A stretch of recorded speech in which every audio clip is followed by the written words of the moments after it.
Papa des cieux, je veux encore t'honorer ce matin. Parce que c'est ton amour qui nous unit.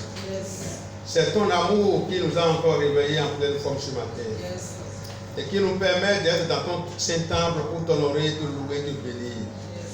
Parce que tu as fait pour nous de grandes choses, des choses immenses que nous ne pouvons pas nommer ici. Mais Seigneur, tu connais nos cœurs.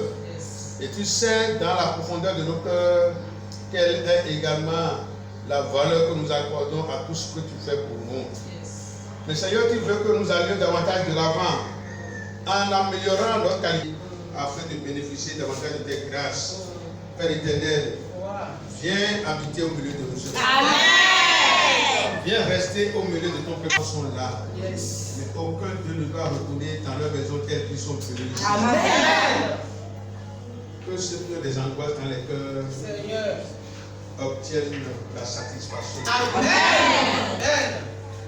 Que ceux qui ont des soucis immenses dans leur cœur, au pied de la croix ce matin, ils déposent leur problème. J'ai un Dieu qui est plus grand que toi. Merci Seigneur. Qu'à travers ta parole ce matin, bien que pour ta gloire, béni sois-tu à jamais. Amen. Au nom de Jésus. Amen. Est-ce qu'on peut applaudir le Seigneur? Qu'est-ce qu'il veut que ce soit? Vous savez l'amour que je porte pour l'église de Bépac. M'oblige à donner des enseignements qui changent les comportements et qui permettent à Dieu de déverser ses faveurs sur sa communauté.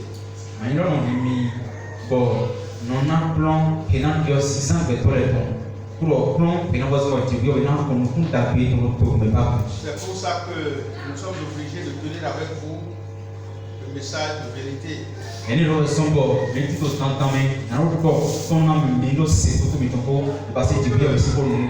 Nos vies soient impactées et que les faveurs divines se déversent sur nous.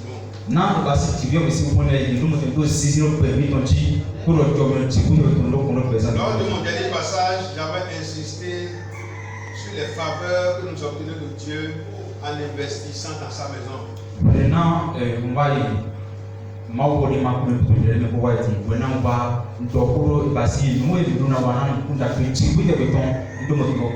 je disais que c'est l'une des clés, l'un des secrets qui nous permet de rentrer dans les faveurs divines.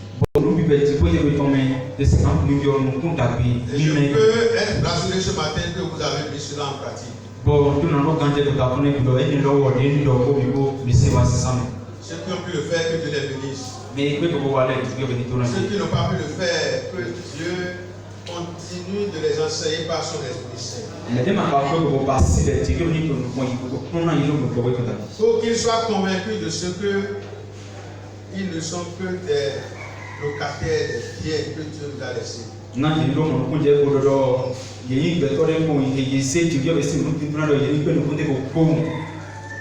Ce matin, je voudrais vous parler d'un certain nombre de vices qui empêchent Dieu de déverser ses grâces sur nos vies.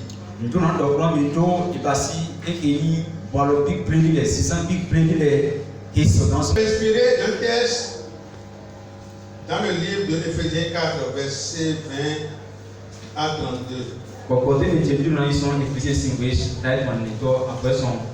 Un enseignement que l'apôtre Paul a donné aux Éphésiens et qui est encore d'actualité dans la vie de chacun de nous, dans la vie de nos communautés aujourd'hui.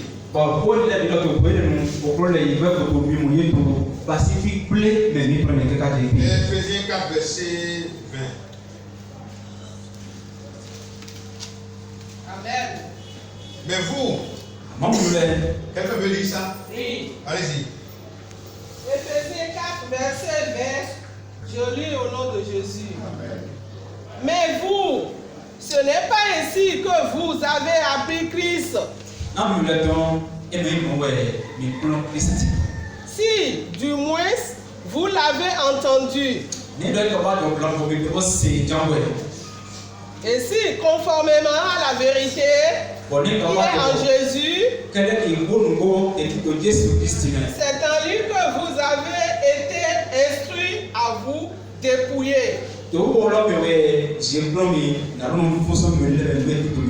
Eu égard à votre vie passée,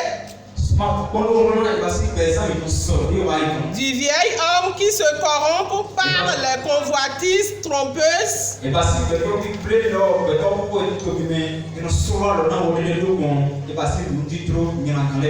à être renouvelé dans l'esprit de votre intelligence et à revêtir l'homme nouveau,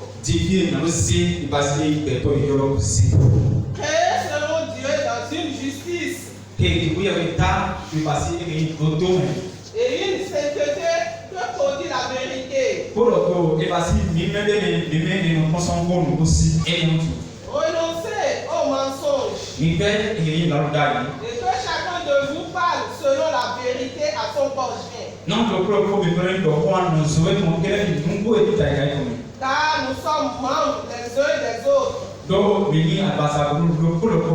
Si vous vous mettez en colère, ne péchez point.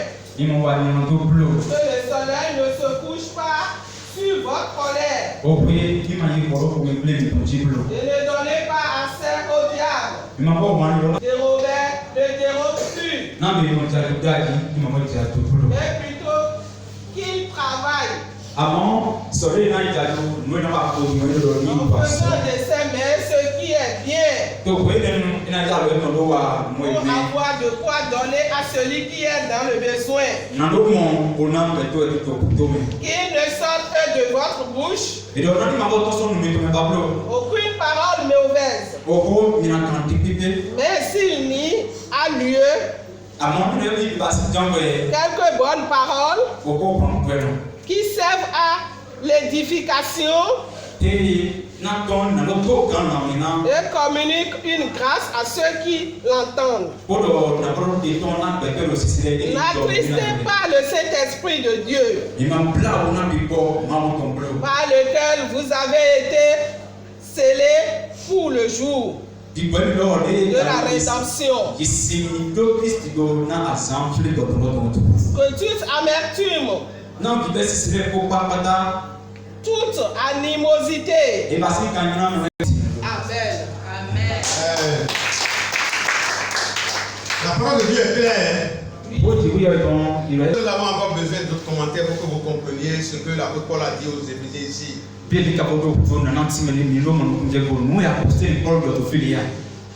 Vous connaissez bien la vie de l'apôtre Paul. Et vous savez à quel point il a persécuté l'église de Dieu. Vous savez à quel point il a châtié plusieurs fidèles. Mais quand le moment est venu, vous avez vu avec quelle puissance le Christ l'a arrêté sur son chemin de perdition. Et la vie de Paul a changé radicalement. Il a connu beaucoup de souffrances. C'est dans cette souffrance qu'il a contribué à l'installation et à la création de l'église d'Éphèse. Et à partir d'Éphèse, l'évangile s'est répandu dans toutes les régions de l'Asie mineure.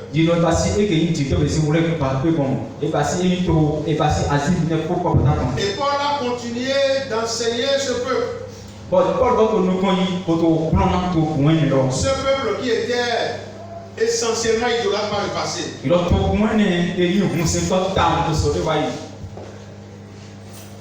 Et Paul a constaté que les anciennes pratiques tendent à revenir dans l'église de Dieu.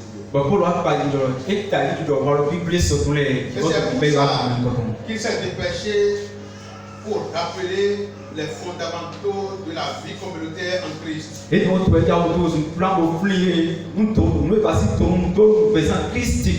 Donc ce matin, je vais vous parler de la sainteté d'une vie totalement consacrée à Dieu.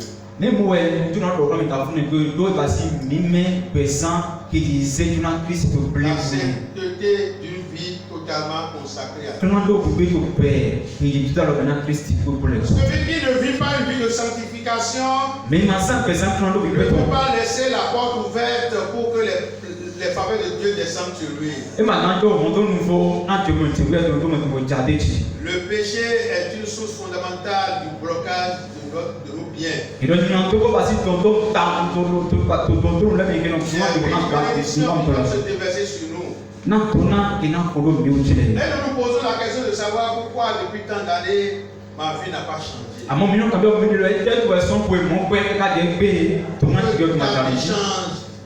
Pour que ta vie change, tu dois opter pour une vie de sanctification. En bannissant de ton comportement tous les jours, tous les mots que l'apôtre Paul a dénoncé ici.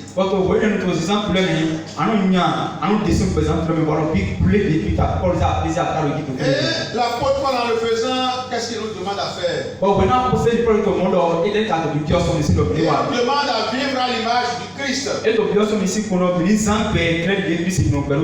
Parce que nous avons librement accepté de le suivre. Et dès lors que nous avons pris cet engagement, nous n'avons plus la liberté de faire ce que nous voulons.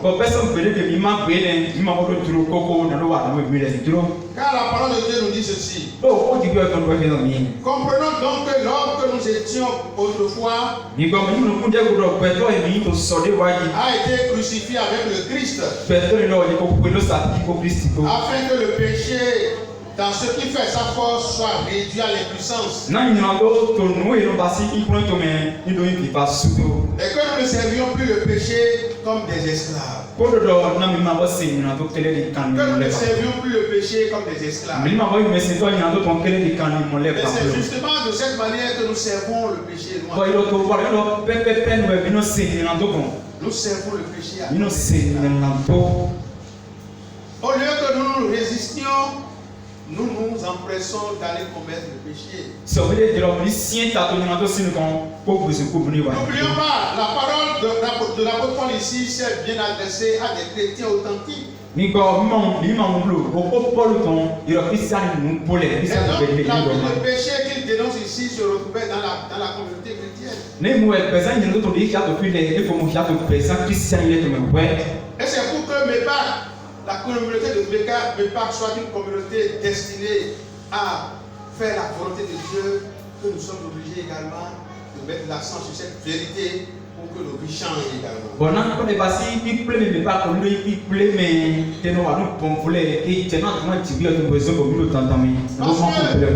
Depuis que nous avons été régénérés par le Christ, nous sommes devenus des hommes nouveaux, nous dit la parole de Dieu. Créés conformément à la pensée de Dieu, dit Paul. C'est pour ça que nous devons fonctionner en obéissant aux pulsions de sa nouvelle nature.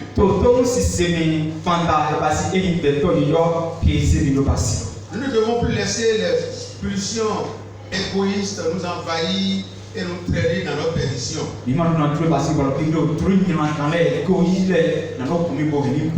Ceux qui disent connaître Jésus-Christ et la vérité qu'il représente, nous autres chrétiens, nous sommes mis en demeure de le prouver par une qualité de vie, une qualité de vie qui correspond au caractère juste et saint de notre Maître qui est le Seigneur Jésus-Christ.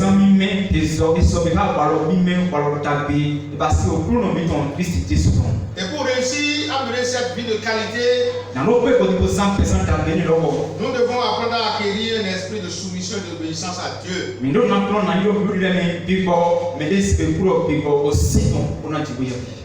Et c'est cela que le Christ lui-même nous a prouvé à travers sa vie sur terre.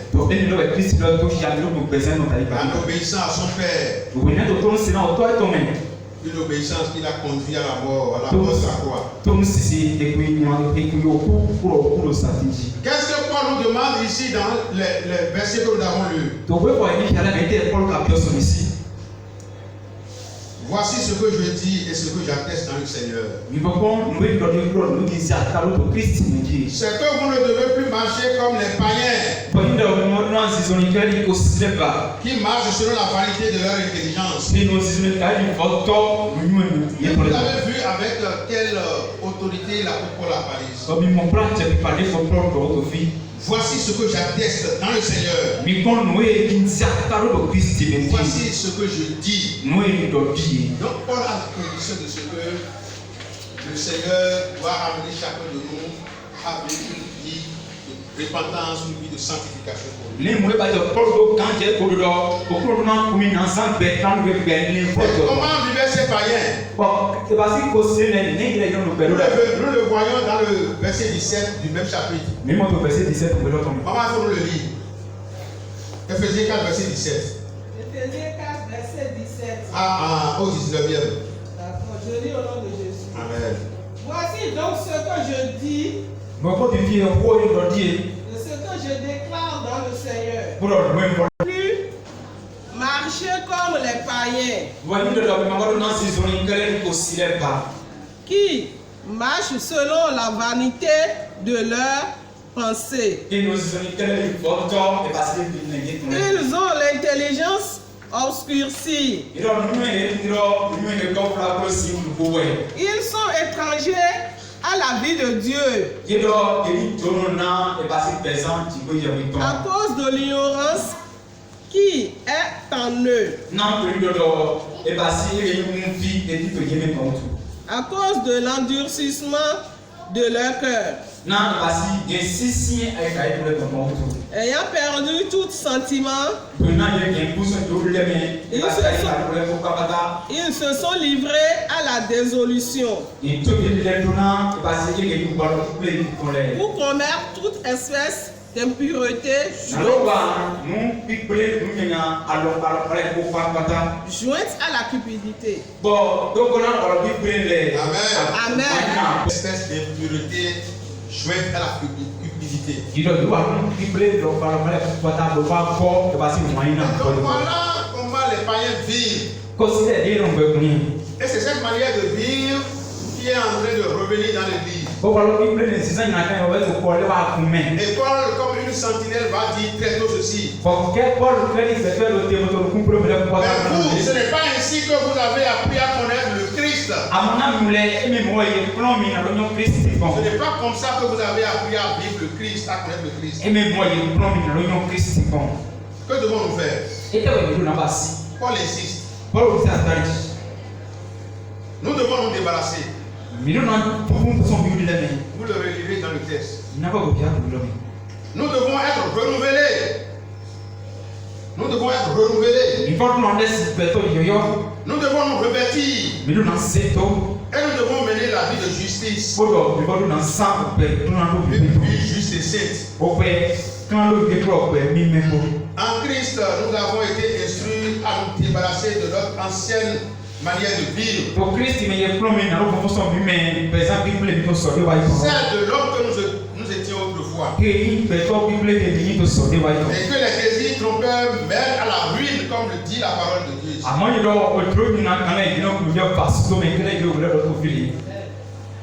Si nous ne nous débarrassons pas, nous ne pouvons pas avancer avec le Christ. Rappelez-vous l'image de David qui devrait aller affronter Goliath. Et on a dit, mais pour que tu combattes ce géant, voilà ce que tu dois faire. Et on a revêtu David de tous les accoutrements républicains. On lui a remis les armes de guerre. Et la parole de Dieu nous dit que ce qu'on lui a porté était si lourd qu'il ne pouvait pas se déplacer. Voilà comment le péché nous allons dire. Le péché nous empêche de nous déplacer. Pour aller vers notre destinée. Et David a dit non, mais je ne peux pas marcher. Je veux être plus mobile pour pouvoir combattre Goliath. Il s'est débarrassé de tout ce qu'on lui a mis sur le corps. Et voici maintenant David très volatile. Et vous le voyez peut-être en train d'aller dans ce sens et d'aller ici. Comme on le disait quand on était jeune, et fêtez-ton. Ouais, non, il ne pouvait pas être revêtu de tout ça là et pour réussir à fêter Goliath. Et c'est ça qui lui a permis d'avoir son canapé pour Goliath. Mais vous voulez avoir la victoire sur l'ennemi. Et vous voulez être revêtu de tout ce qui vous entourait par le passé. C'est-à-dire que le mensonge est là. L'adultère est là. Les médisances sont là. La colère est là. Et nous voulons aller vers notre destinée. Jamais béni. À moins de nous débarrasser. Quand nous avons de nous débarrasser, nous devons faire quoi? Nous devons être renouvelés par le changement de ce qui oriente notre pensée intelligente. Parce que quand nous avons fini de nous dépouiller de la vieille nature, comme nous n'avons pas laissé la plénitude de l'Esprit Saint nous envahir par la lecture quotidienne et par la prière, le diable reviendra avec d'autres démons après pour nous asservir davantage. C'est pour ça que nous devons rechercher constamment la face de notre Dieu. Et quand nous avons été renouvelés, nous devons maintenant nous revêtir de l'homme nouveau. C'est-à-dire que celui qui a fait avec nous va dire non, celui-là il est différent. Pour celui-là, attention, je n'ai jamais vu l'autre comme ça. Mais c'est tout le contraire des fois dans la vie chrétienne. On doute de nous, on doute de notre engagement. Et nous devons maintenant mener la vie juste et sainte. Nous devons dire la vérité. C'est important. Quand nous n'avons pas accepté le Christ, nous étions libres. Nous avons dit, Seigneur, nous voulons te suivre. Nous n'avons plus de liberté. Vivre selon Christ n'est plus une option pour nous. Mais c'est une obligation pour nous. Vivre la plénitude de l'Esprit. Vivre une vie qui témoigne de l'évangile du Christ.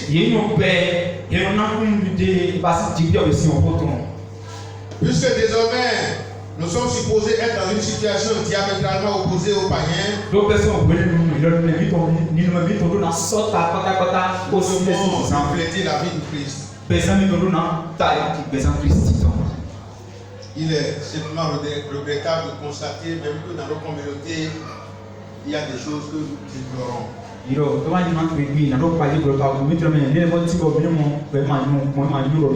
Et Jean nous lance un vibrant appel, un avertissement. Mais ceux qui restent indifférents aux paroles du Christ, pour par là que leur cœur est endurci et qu'il ne faut pas partir de son troupeau. Car selon l'évangile, ces brebis entendent sa voix et le suivent. Ne pas entendre la voix du Christ et la reconnaître. Et obéir selon ses recommandations. Tu n'es pas de son troupeau. Qu'est-ce que Paul nous demande encore de faire? Bannir le mensonge de nos vies. Bannir le mensonge de nos vies. Qui est ici qui n'a pas encore menti au moins une fois au cours de cette année 2020?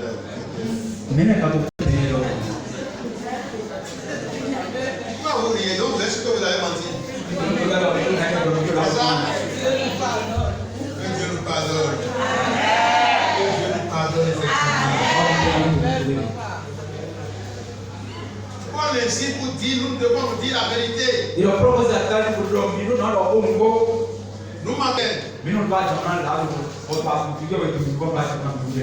C'est pourquoi débarrasser du mensonge, que chacun de vous dise la vérité à son prochain. Ne sommes-nous pas membres les uns des autres? Et Paul écrivait aux Colossiens. Ne mentez pas les uns aux autres. Car vous êtes dépouillés de l'homme que vous étiez autrefois avec tous ces agissements. Et vous avez revêtu l'homme nouveau. Colossiens 3, 9 à 10. Est-ce que nous voulons marcher dans la fidélité à Christ en nous disant la vérité?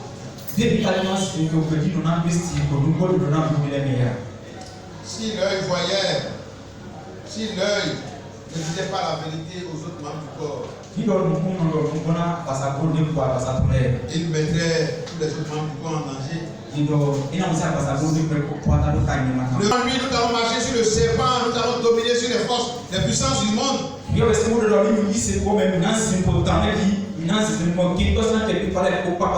si un serpent rentrait ici ce matin, qu'est-ce qui va se passer?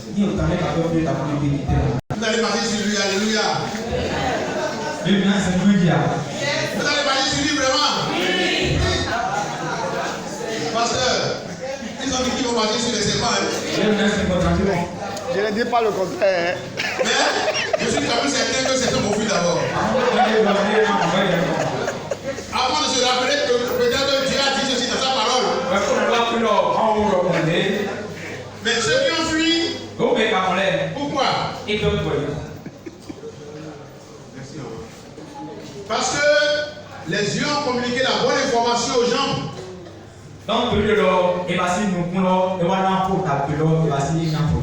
Si les tranquilles, c'est un trône David est là. Vous serez assis là tranquillement. Mais parce que vous n'étiez pas dans la sanctification qu'il faut, vous n'avez pas la puissance pour vous marcher sur le serpent. Le serpent va vous mordre. Et donc, comme un seul corps, nous devons nous considérer comme les membres de ce corps et nous dire la vérité.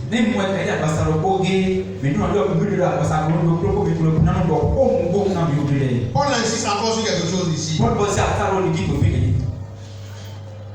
Tournez dos au vol et aux paroles malsaines. Est-ce qu'il y a des gens qui volent ici? On doit dire la parole de manière terre à terre, c'est la pratique. De toute façon, ce qui est ici là, ce n'est pas des païens que Paul le disait, c'est des chrétiens. Que ceux qui volent ne volent plus. Que ceux qui dérobent ne dérobent plus. Et quand je parle de vol, vous pensez peut-être à des sous que vous avez soustrait à d'autres personnes. Ce moyen terminé, combien sont ici qui ont payé le dîme? J'ai déjà parlé de ça là ici. Je suis sûr que ce matin encore là, déjà vont donner 100 francs à Dieu ici. Donc, toute cette semaine-là, c'est 100 francs c'est 1000 francs que Dieu t'a donné. Ça, c'est du vol. Qui nous ferme des portes essentielles auprès de Dieu. Ils font ça, c'est de le faire. Parce que ce que Dieu nous a fait est incommensurable. Paul fait aussi allusion à la parole malsaine. Le chrétien revêtu du comportement de Christ doit la remplacer par quelques bonnes paroles qui servent à l'édification. Vous allez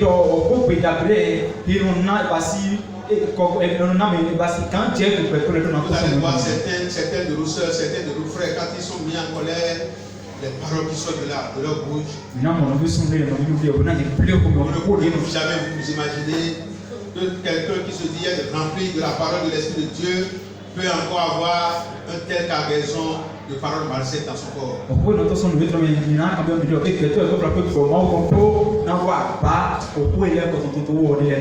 Est-ce que Paul ne dit pas la vérité?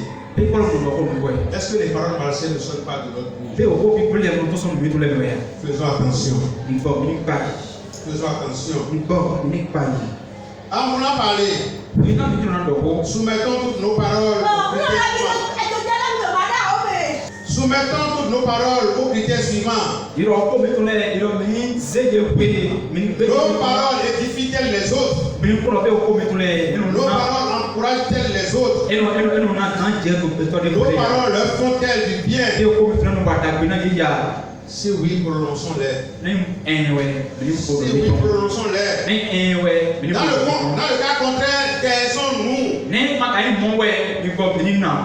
Dans le cas contraire, taisons-nous. Parce que les paroles nous souillent. Les paroles qui sortent de nos vies, de nos bouches nous souillent. Et nous devons faire attention. Paul nous demande de tenir également parole. Vous avez fait un engagement, vous avez pris un engagement vis-à-vis de Dieu. Vous devez tout faire pour le tenir.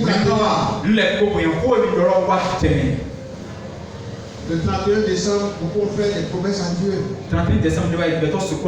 Seigneur, je te ferai ci, je te ferai ça. Nous sommes en août déjà. Nous sommes en août. Le 8e mois de l'année. Est-ce que vous avez tenu parole? Jephthé avait été confronté à une situation. Dieu, si tu m'accordes la victoire sur mes ennemis, et que je remporte la victoire dans ce combat, quand je vais revenir, je vais t'offrir en sacrifice la première personne qui viendra me voir. Dieu lui a accordé la victoire. Et du chemin de retour, c'est sa fille, la seule fille, la fille unique qui est venue à sa rencontre. Et Jephthé a dit, tu me couvres d'angoisse. Mon cœur, de douleur. J'ai ouvert trop grandement ma bouche devant l'Éternel. Je ne peux que tenir parole. Et Jephthé a tenu parole effectivement.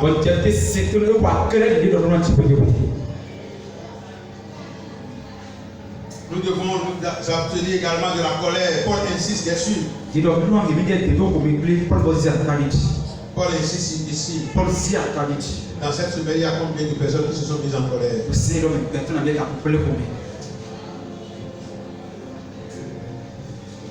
Paul nous demande de faire attention. Parce que c'est la colère qui est la base d'opération que le diable utilise le plus pour nous déstabiliser. La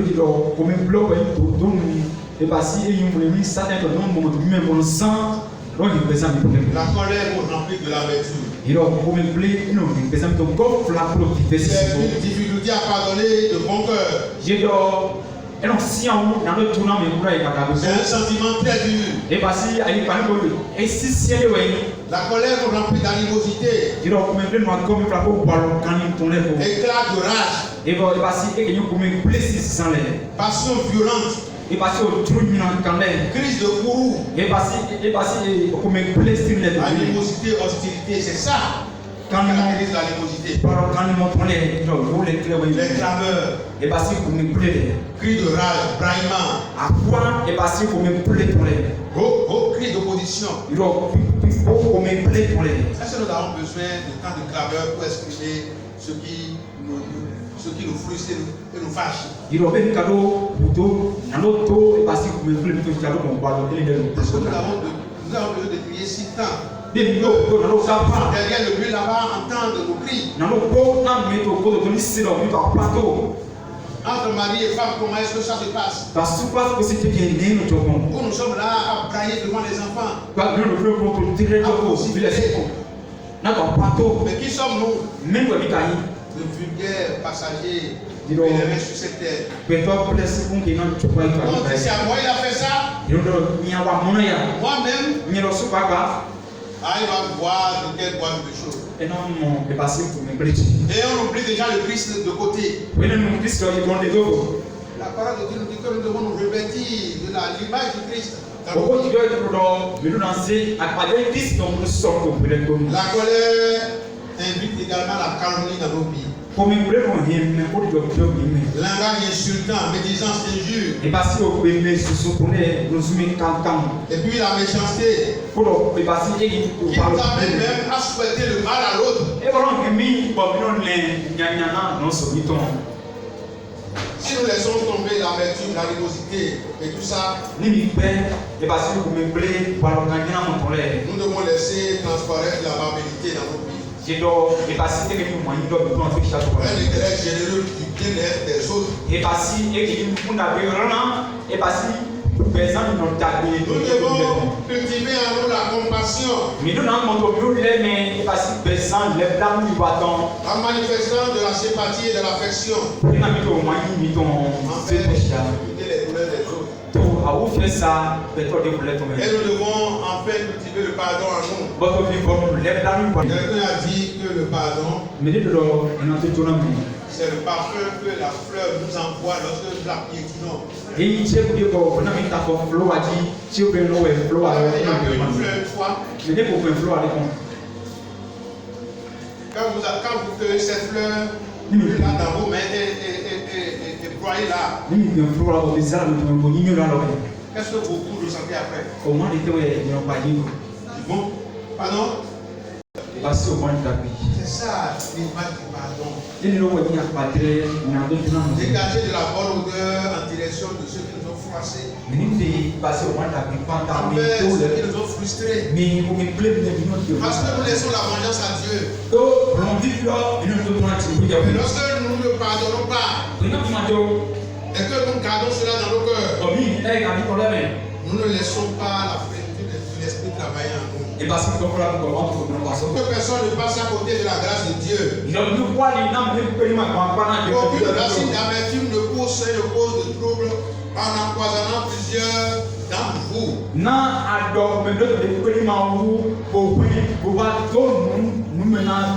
Rejetez donc toute malice et toute fourberie.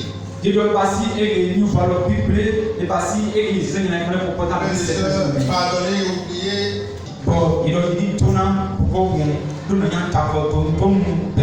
Car si vous pardonnez aux autres leurs offenses, votre Père Céleste vous pardonnera aussi. Et si vous ne pardonnez pas aux autres, votre Père ne vous pardonnera pas non plus vos fautes. Donc c'est une réciprocité. Nous devons pardonner à nos semblables qui nous ont frustrés. La dernière chose sur laquelle Paul insiste aux Éphésiens, c'est de ne pas attrister le Saint-Esprit.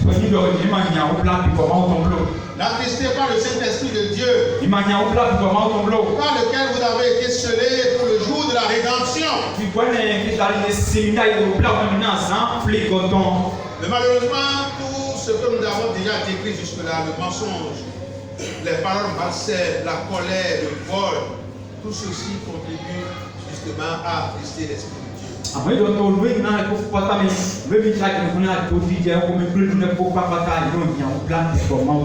Et quand nous attristons le Saint-Esprit,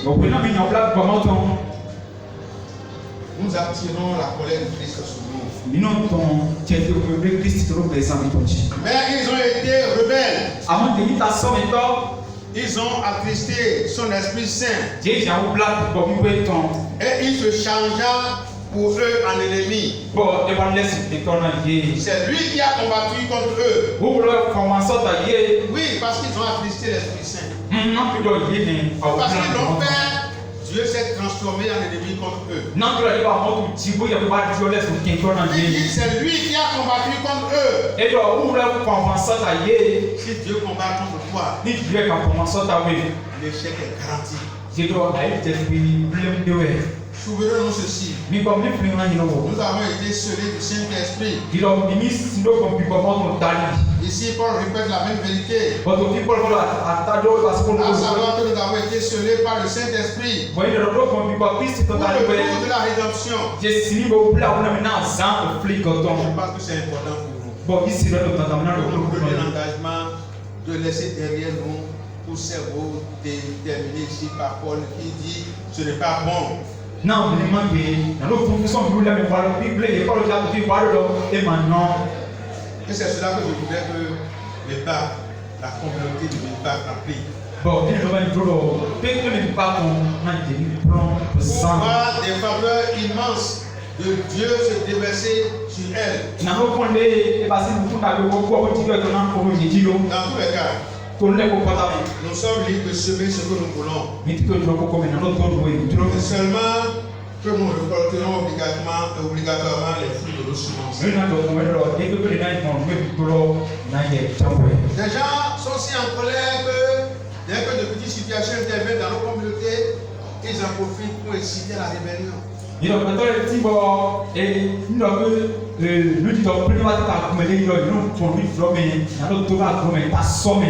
Voilà, on profiter pour casser l'église en même temps.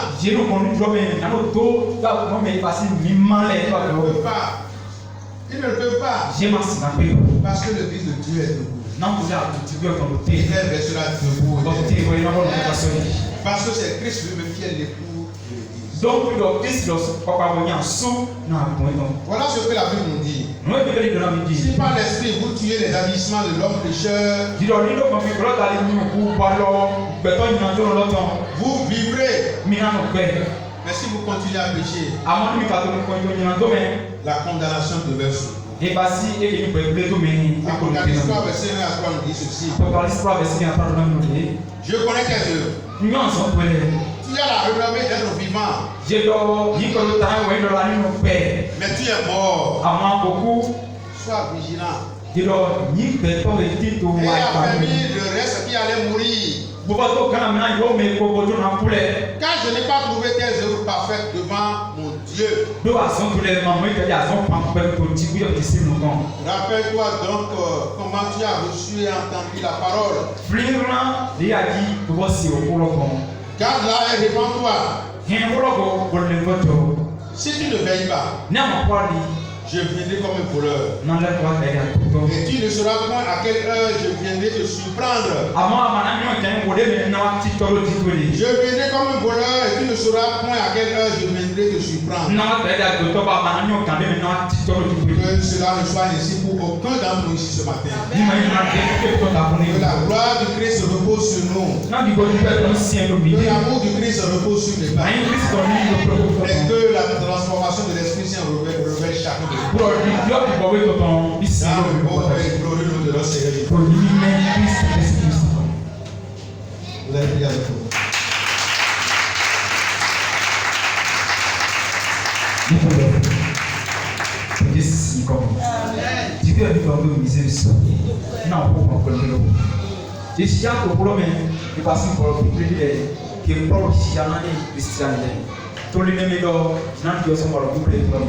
Okuna basi jamna mila sita kuna bena no se holo to leme na do momento présent ni mesi sami ta kuna be dikio holo iso ba ka bitno ni mesi sami holo ni so mi me para bi present de mesi sami politique be to yo yolo ti ko to ni sien to mi me na de na vai con comando mi a o ple ino yi to kaka so yi holo na do ta be ta mi ka so yi to Jesus for me pour être